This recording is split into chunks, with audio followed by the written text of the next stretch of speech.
go back into history. I always use the 1950s and 60s of Inuit working together. We had a very good relationship as Inuit in the 1950s and 60s. It didn't mean that we had no problems. We had problems, but problems were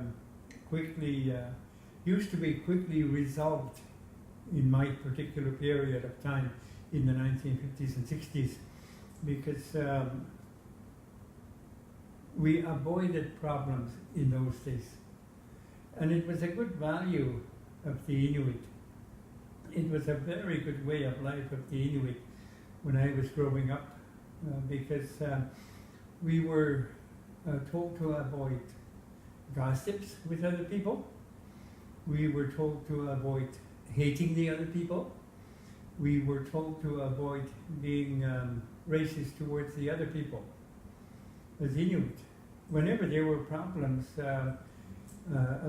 between Inuit not getting along together, they always found a way to resolve the problems by talking with each other in my particular period of time.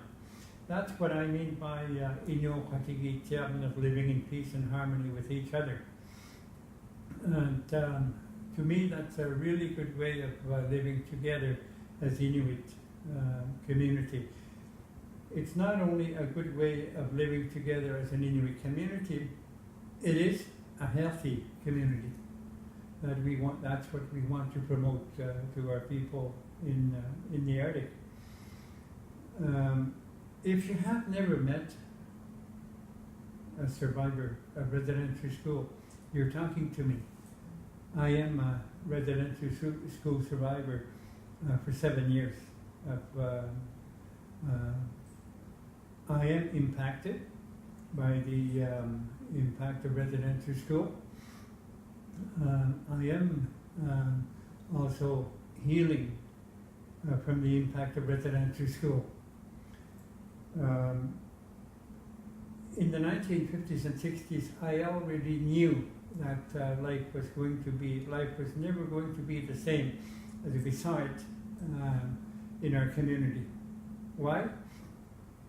The elders told us so. The very traditional Inuit told us that your life was never going to be the same in the future. They said in the 1950s and 60s that there were going to be a lot of kaplunat, the white people coming into our communities. Here we are in 2018, that we have a lot of non-Inuit coming into our communities.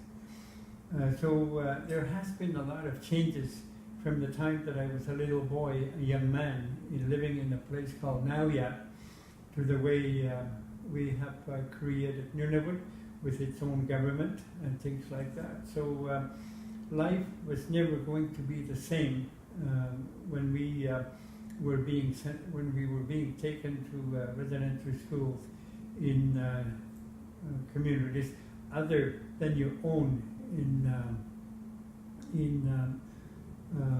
Nauyat, or it could have been in PIrniq, or it could have been in Arctic Bay.